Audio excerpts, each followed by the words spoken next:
Hello hi welcome back to my channel. So ఇంట్లో Friday రోజు ఇది ఫ్రైడే పొగ వేశాను. ఇల్లు మొత్తం పొగగా ఉండదు కాబట్టి వీడియోలో కొంచెం మీకు డల్గా అనిపించవచ్చు. ఎందుకంటే అన్ని రూమ్లలో పొగ వేసేసి తెచ్చి హాల్లో పెట్టేశాను అనమాట. సో ఇంకా అక్కడ పొయ్యి పైన ఏంటంటే ఐరన్ తవాది అది తోమేసిన తర్వాత ఏంట్రా అంటే కొంచెం ఆయిల్ వేసి దాన్ని సీజనల్గా చేసి పెట్టేసామనుకోండి చిలుము అనేది పట్టదు. మనకు ఐరన్ తవాస్ అంటే ఇవే తోమిన వెంటనే స్టీల్ పాత్రలాగా తీసి ఎత్తిపెట్టుకునేదానికి అవ్వదు. మనకు ఇలా మొత్తం మనము ఆయిల్తో మొత్తం స్ప్రెడ్ చేసేసి పక్కన పెట్టేసేయాలి. ఒక్క గంట ఆలస్యమైనా కూడా అది చిలుము పట్టేస్తుందండి. సో అందుకని అట్లా చేస్తున్నాను. సో ఇంకా వీడియో విషయానికి వస్తే ఏంటంటే నేను బెంగళూరు వెళ్ళినప్పుడు ఒక రెసిపీ తిన్నానండి. ఒక పంజాబ్ డాబాలో రాజస్థానీ రెసిపీ తిన్నాను. రైస్తో పాటు పెట్టారనమాట. ఇవి వచ్చి పచ్చి శనగలు ఉడకబెట్టి పెట్టాను. సో చూస్తాము ట్రై చేస్తామని వాళ్ళని రెసిపీ అడిగాను. సో వాళ్ళు ఏదో హిందీలో అట్లా చెప్పారు. బట్ కొంచెం పర్వాలేదు అర్థం చేసుకున్నాను. ఆ రెసిపీకి ఏంట్రా అంటే మజ్జిగ ఉంటుంది కదా, కొంచెము మరీ పలచనగా కాకూడదు, మళ్ళీ చిక్కగా ఉండకూడదు. ఒక బౌల్లో తీసుకొని కొంచెం పసుపు, కొంచెం ధనియాల పొడి, కొంచెం కారం పొడి, కొంచెం జీరా పొడి వేసుకొని మంచిగా దాన్ని బ్లెండ్ చేసి పక్కన పెట్టుకోవాలి. ఇప్పుడు ఒక ప్యాన్ పెట్టుకొని ధనియాలు, జీలకర్ర దూరగా వేయించుకోవాలి. ఇంకో ఇంగ్రీడియంట్ కూడా తగ్గింది, అది నాకు లాస్ట్లో కొంచెం గుర్తొచ్చింది. మొత్తం అంతా యాజ్ ఇట్ ఈజ్ అలాగే ఉంది, స్మెల్ ఒకటి తక్కువ వచ్చింది. అరే ఏం మర్చిపోయినాను అనుకున్నా, బట్ అది లాస్ట్లో చెప్తాను మీకు. సో ఇంకా ఇప్పుడు ఏంట్రా అంటే ఒక హాఫ్ కప్పు శనగపిండి తీసుకున్నాను. దాంట్లో సాల్ట్, తర్వాత ధనియాల పొడి, జీరా పొడి, కారం పొడి, పసుపు పొడి మొత్తం వేసుకున్నాను. కొంచెం హాఫ్ స్పూను. తర్వాత గీ అన్న వేసుకోవచ్చు, లేకపోతే ఆయిల్ అన్న వేసుకోవచ్చు. అవి వేసుకున్నాను. తర్వాత నేను దూరగా వేయించి పెట్టుకున్నాను కదా ధనియాలు, జీలకర్ర, అది కూడా కొంచెం కచ్చాపచ్చగా నూరుకొని వేసేసుకున్నాను. వేసుకొని మంచిగా కలుపుకుంటున్నాను. మన ఆంధ్రాలో ఇది డెఫినెట్లీ చేసుకోరండి. ఎందుకంటే నాకు ఎక్కడ ఎవరు చేయంగా చూడలేదు. అంటే మా సైడ్ కానీ ఏ సైడ్ కూడా దీన్ని చేయంగా చూడలేదనమాట నేను. సో అలా కలిపి పెట్టుకున్న ముద్దని ఏమంటే చిన్న చిన్న పోర్షన్స్గా డివైడ్ చేసుకొని పక్కన పెట్టుకోవాలి అలా పొడుగ్గా. ఇప్పుడు ఏంట్రా అంటే మనము ఇవన్నీ చేసుకునే లోపలే మనము పొయ్యి మీద ఒక పాత్రలో వాటర్ అనేది మంచిగా మరగనివ్వాలి. అలా మరగనిస్తున్నప్పుడు బాగా మరిగేటప్పుడు ఇవి తీసి అందులో వేసేయాలన్నమాట. వేసేసి మూత పెట్టేసేయాలి. ఇవి దాదాపు ఒక 5 నుంచి 8 నిమిషాల వరకు ఉడకాలి. ఉడికిన తర్వాత వాటిని బాగా కొంచెం చల్లారినాక తీసుకొని చిన్న పీసెస్గా కట్ చేయాలి. మరి పెద్దవంటే మనకు తినేటప్పుడు కొంచెం లావుగా వస్తాయి. ఇలా చిన్న పీసెస్గా మనకు ఎలా అంటే సోయా చంక్స్ ఉంటాయి చూడండి, అంతంత చిన్న సైజు అలా మనము కట్ చేసి పక్కన పెట్టుకోవాలి. ఇప్పుడు వచ్చేసి ఒక ప్యాన్ పెట్టుకొని ఆయిల్ వేసుకొని కొంచెం జీలకర్ర, కొంచెం ఉద్దిపప్పు, ఆవాలు వేసుకోవాలి. ఒక స్పూను మనకు జింజర్ గార్లిక్ పేస్ట్ వేసుకోవాలి. తర్వాత పచ్చిమిర్చి వేసుకోవాలి. అక్కడ చాలామంది రాజస్థానీలో పచ్చిమిర్చి అవాయిడ్ చేసేస్తారు.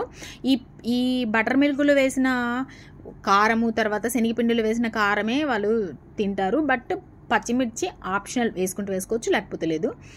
అవి బాగా వేసుకున్న తర్వాత ఇప్పుడు మనము కట్ చేసి పెట్టుకుంటాం కదా శనగపిండి రోల్స్, అవి నీట్గా అందులో వేసి బాగా వేయించుకోవాలి ఒక 5 నిమిషాలు. మనము ఉడికిన నీళ్ళు కూడా ఉంటాయి కదండి, అవి మనం పక్కన పడేయకుండా దాన్ని ఏంట్రా అంటే ఇందులోనే పోసేయాలన్నమాట. పోసేసి ఒక ఉడికిన తర్వాత మనం ఆల్రెడీ కలిపి పెట్టుకుంటాం కదా బటర్ మిల్క్, అది కూడా తీసి ఇవి మరిగేటప్పుడు అవి తీసి ఇందులో పోసుకోవాలి. పోసుకొని బాగా ఒక 2 ఉడుకులు ఉడకాలి. అప్పుడే మనకు కొంచెం చిక్కగా వస్తుందన్నమాట. బాగా ఉడికిన తర్వాత ఇప్పుడు మనము సాల్ట్ అనేది అడ్జస్ట్ చేసేసుకొని వేసేసుకోవాలి. కొంచెం హింగ్ అనేది స్ప్రింకిల్ చేసుకోవాలి. కొత్తిమీర, సన్నగా కట్ చేసి పెట్టుకున్న కొత్తిమీర, తర్వాత కసూరి మెతి వేసేసుకొని మంచిగా కలుపుకోవటమే. సూపర్ అంటే సూపర్ టేస్ట్ ఉంటుందండి. పుల్కాల్లోకి అన్నిట్లోకి బాగుంటుంది. రైస్లోకి కూడా బాగుండే. ఆ రోజు నాకు రైస్లోకే పెట్టారు, చాలా బాగా నచ్చింది. సో ఆ రైస్లోకి నేను ఆ రోజు ఇది చేశాను, కట్టే సబ్జీ. తర్వాత వచ్చేసి బీట్రూట్ ఫ్రై చేశాను. సూపర్ అంటే సూపర్ ఉంది. ఒకసారి ట్రై చేయండి. నిజంగా అన్ని రకాలవి మనం టేస్ట్ చేయాలి, ట్రై చేయాలి, అంతే కదా. సో ఇంకా దీని తర్వాత మా ఇంట్లో మా మేనత్త వాళ్ళు వచ్చున్నారు.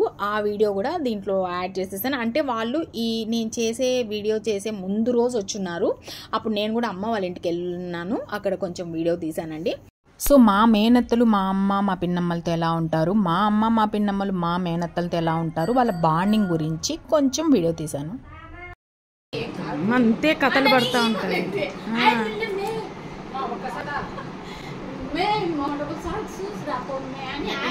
ఇక్కడ పింక్ శారీ వచ్చి మా చిన్నత్త, ఆ పక్కన ఉండేది మా పిన్నమ్మ. రైట్ సైడ్ మా ఏమొచ్చి మా రెండో మేనత్త, పక్కన ఈ పింక్ శారీ ఆమె కూతురు. వీళ్ళతో మా అందరికీ ఉన్న బాండింగ్, మా అందరికీ వీళ్ళతో ఉన్న బాండింగ్ ప్యూర్ అండి. ఎందుకంటే మాకు కూడా కోపాలు తాపాలు అన్నీ వస్తాయి. ఆ కోపాలని కంటిన్యూషన్ మేము చెయ్యం. ఏ బంధాలైనా బాగా నిలబడాలంటే trust and respect very important. మన అనుకున్న వాళ్ళ గురించే చెడ్డగా చెప్తారు చూడండి, అలాంటి నాన్ సెన్స్ మాటలు ఎక్కడున్నా ఆ బంధాలు అయితే ఎక్కువ రోజులు నిలబడవు. ఈ కాలంలో చిన్నదానికి పెద్దదానికి కోపగించుకుంటారు, కానీ మన అనుకున్న తర్వాత వాళ్ళు ఒక మాట మనల్ని అనొచ్చు, మనం వాళ్ళని ఒక మాట అనొచ్చు. అంటే ఆ చనువు మనమే ఇస్తాం, మనమే తీసుకుంటాం. అలాంటి రిలేషన్షిప్స్లలో కోపాలు అనేది అనవసరం. ఎవరుండారు ఈ అమ్మాయి మా చిన్న మేనత్త కూతురు. సో టీ పెడుతుంది. అంటే ఈరోజు ఈ మిట్టి తాగాలనా? మా ఇంటికి పోవాలి కదా మేము. క్షేమంగా పోతాం. ఏమో మెట్టి కొంచెం జాగ్రత్తగా పెట్టి మేస్తాం. ఆమె ఒప్పుకుంటాదా? ఆమె తింటాది కాబట్టి ఒప్పుకుంటాది. ఆమె మామూలుగా అయితే ఒప్పుకుంటాదా? ఏమి మా ఇత్త పెట్టదు అన్నీ వాళ్ళేం అంతే కదా, వాళ్ళు అనే మాటలు అవన్నీ మనకు సహజమే కదా. సో తను మా అమ్మ, నా వీడియోస్ చూసే వాళ్ళకంతా తెలుసు. ఇప్పుడు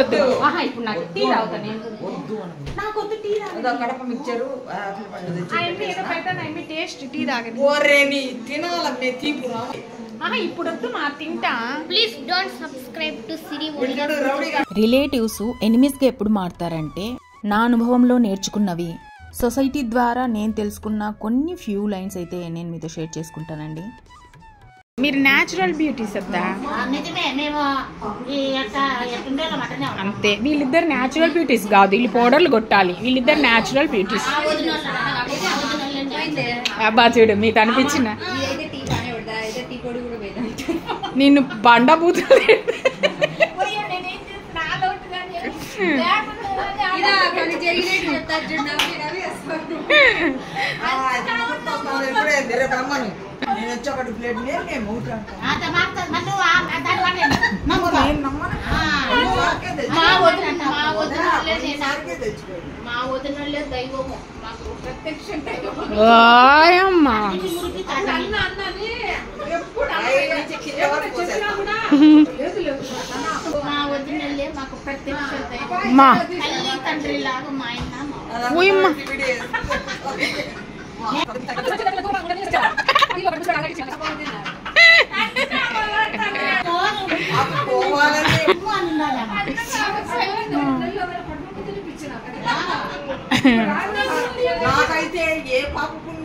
వీళ్ళిద్దరు మా మేనత్తలు, వాళ్ళిద్దరు మా అమ్మ, మా పిన్నమ్మ. మా అమ్మను మా నాన్ను తల్లిదండ్రులాగే అనుకుంటారు, మా పిన్నిని తల్లిలాగా అనుకుంటారు.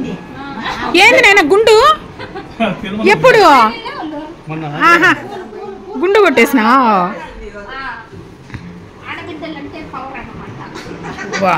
అంటే నమ్మ ఆడబిడ్డలు నేను కూడా కలుస్తాలే.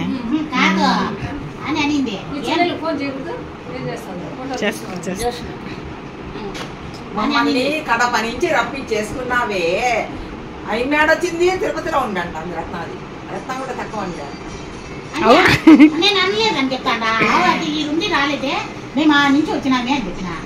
కరెక్టే లేబ్బా, అంతే.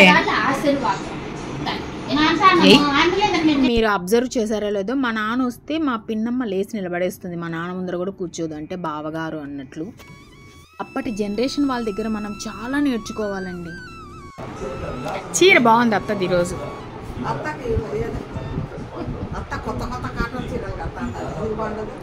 ఆ చీరలన్నీ బాగానే ఉంటాయి. అబ్బా ఓయమ్మ, ఇంకెట్రానైనా వాళ్ళ వదినలను చూస్తే మా అత్తోళ్ళ మొహంలో అందం వచ్చేస్తుందంట. యాక్చువల్లీ రిలేటివ్స్కి కానీ ఫ్రెండ్స్లో కానీ ఎందుకు వస్తాయండి మనకు అపార్థాలు? చూడండి, మామూలుగా చెప్తున్నా జనరలైజ్డ్గా. ఇప్పుడు జనాలకి ఎట్లా అంటే ఇన్సెక్యూర్, అసూయ అనేది ఎక్కువ ఉంటుంది. అంటే మనము మన పిల్లలు మంచి పొజిషన్లో ఉండాలని ట్రై చేస్తూ ఉంటాం కదా. ఆ ప్రాసెస్లో ఏంటంటే మనం కంపేర్ చేసుకుంటూ పక్కన వాళ్ళు మనకంటే ఎక్కువ పొజిషన్లో ఉంటే మనము ఇన్సెక్యూర్గా ఫీల్ అయ్యే ఛాన్స్ ఎక్కువ ఉంటుంది. ఆ ఫీలింగ్స్ని మనము పాజిటివ్గా యూటిలైజ్ చేసుకుంటున్నామా, నెగిటివ్గా యూటిలైజ్ చేసుకుంటామా అనేది మన మీదే ఆధారపడి ఉంటుంది. ఒకరితో ఎంత కంపేర్ చేసుకున్నా మనకంటూ ఒక మైండ్ ఉంటుంది కదా, మైండ్తో ఆలోచించి దాన్ని పాజిటివ్గా మనం ఏంట్రా అంటే that's their life, this is my life అన్నట్టు ఉండాలి. ఇంకా మనకు అంటే మనము ఎంత ఎదుటివారికి ఎంత గౌరవం ఇచ్చినా వాళ్ళు మనల్ని పాయింట్ ఆఫ్ చేస్తూ ఉంటారు కదా, అంటే మనం చేసే మంచి పనులకు థ్యాంక్ఫుల్గా కూడా ఫీల్ అవ్వరు. సో అలాంటప్పుడు కూడా మనకు కొంచెం మనస్పర్ధలు వస్తూ ఉంటాయి. సో అందుకని మనం ఏంట్రా అంటే ఎదుటివారి పైన ఎక్స్పెక్టేషన్స్ ఎంత తక్కువగా పెట్టుకుంటే మనకు అంత డిసప్పాయింట్మెంట్స్ కూడా తగ్గుతాయి. ఇంకా లోపల మహిళా మండలి అయిపోయింది. ఇంకా బయట వచ్చి కూర్చుంటున్నాం. బయటకు భలే చల్లగా ఉంటుంది. మా అమ్మోళ్ళ ఇంటికి ముందు సైడు చాలా చల్లగా ఉంటుంది. సో పాపం మా అమ్మ అయితే చైర్లో తెచ్చేస్తూ ఉంది అందరినీ కూర్చో అని చెప్పి. ఆల్రెడీ మా మేనత్త పడుకోండి, చిన్న మేనత్త లోపల ఏదో పని చేస్తూ ఉంది. ఇంకా మా చిన్న మేనత్త కూతురు అక్కడ కూర్చొని పూలు అల్లుతూ ఉంది. సో అందుకని కూర్చొని కాసేపట్ల పిచ్చాపాట అనేది మాట్లాడుకుంటున్నాం.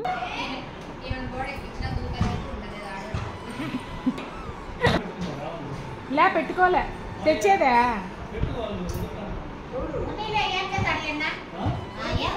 అదే అన్న పక్కన ఉంది చూడు. వాళ్ళకి గాలి వస్తారు లేరా, ఎందుకు పెట్టుకుంటారు? అసర సంధ్య వేళ పడుకోకూడదు, అసుర సంధ్య వేళ పడుకోకూడదు. ఏంటి ఇటు ఊపుతాడు, ఎన్నిసార్లు చెప్పాలా? అంటే మీ చెల్లెళ్ళకి ఎగ్జామ్షనా? మీ చెల్లెళ్ళకి ఎగ్జామ్షను, మీ తాళ్ళకులే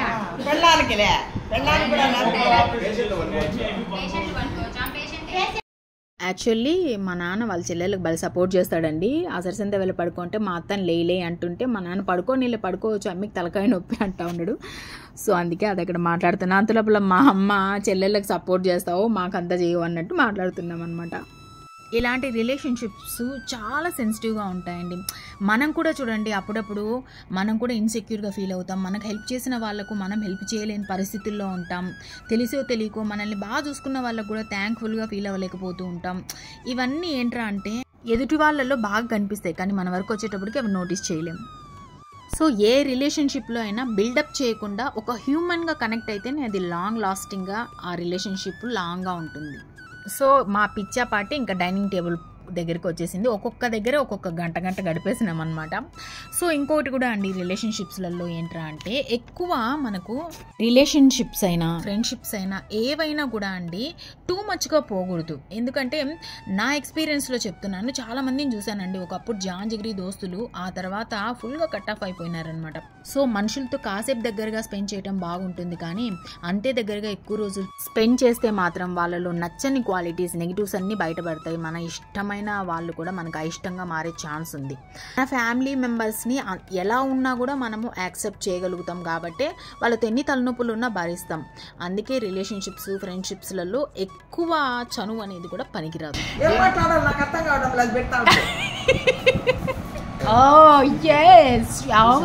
సో ఇంకా మనకు బంధాలలో ఎక్కడెక్కడ వస్తాయంటే ఇప్పుడు చూడండి, అంటే మనస్పర్ధలు. అందరినీ సమానంగా ట్రీట్ చేయకపోవచ్చు. అంటే పేరెంట్స్ కానీ గ్రాండ్ పేరెంట్స్ కానీ కొంతమంది మీద ఎక్కువ ఇష్టం ఉంటుంది. సమానంగా ఇష్టం చూపించే దగ్గర పార్షియాలిటీలు కూడా చూపిస్తారు. సో వాటన్నిటికీ మనం ప్రిపేర్డ్గా ఉండాలి. మన లైఫ్ను మనం హ్యాపీగా లీడ్ చేయగలగాలి, అది కూడా పాజిటివ్ మైండ్తో. దామనంటే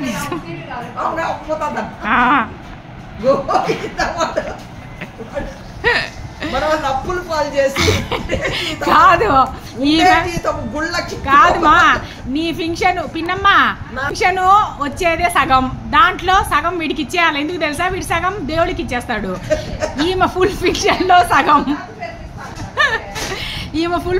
సగం తీసి అదే మామయ్య కాదు ఆమె, ఆమె చూడు ఆమెకంటే గుర్తులోనే ఉందంట. మీకు పెట్టుకో. నాకు వద్దు ఇప్పుడే మా, నీకు తెలుసు కదా గ్యాస్ వస్తే గొంతులు ఎట్టుంటారు. సో మా ఇళ్ళల్లో అంటే మా సైడ్ వచ్చేసి మా ఇలాంటి ఆడబిడ్డలు అంటే మా అత్త మేనత్తలు లాంటి ఆడబిడ్డలు మా అమ్మ వాళ్ళకు ఉన్నారు. మా అమ్మ మా పిన్నమ్మ లాంటి వదినలు మా మేనత్తలకు ఉన్నారు. సో అలా ఉంటే రిలేషన్షిప్స్ చాలా లాంగ్ లాస్టింగ్గా ఉంటాయండి. ఏదైనా పాజిటివ్గా తీసుకుంటేనే బెస్ట్ అనేది నా అభిప్రాయము. సో చాలా మటుకు ఈ కాలంలో ఏంట్రా అంటే పాజిటివ్ విషయాలు ఒకరిలో ఉన్నాయనుకోండి, ఆ పాజిటివ్ని వాళ్ళు అప్రిషియేట్ చేయరు. అంటే వాళ్ళు అంటే దాన్ని పాజిటివ్ని చెప్తే వాళ్ళు ఎక్కడ ఎక్కువగా ఫీల్ అయిపోతారో, మనం ఎక్కడ తక్కువ అయిపోతామో అన్నట్టు ఫీల్ అయిపోతూ ఉంటారనమాట. సో ఒకరు మంచి పని చేసినప్పుడు ఒకరు పొగిడినంత మాత్రాన వాళ్ళు ఎక్కువ అయిపోరు, మీరు తక్కువ అయిపోరు. ఈక్వాలిటీ అనేది ఇద్దరికీ ఉంటుంది వాళ్ళు చేసే పనులను బట్టి. సో ఇంకా ఇక్కడ వడ్డింపులు అనమాట. మా పిన్నమ్మ వాళ్ళ ఆడబిడ్డకు వడ్డిస్తూ ఉంది. ఇంకా అందరు కలిసి కూర్చొని తినేస్తున్నారు.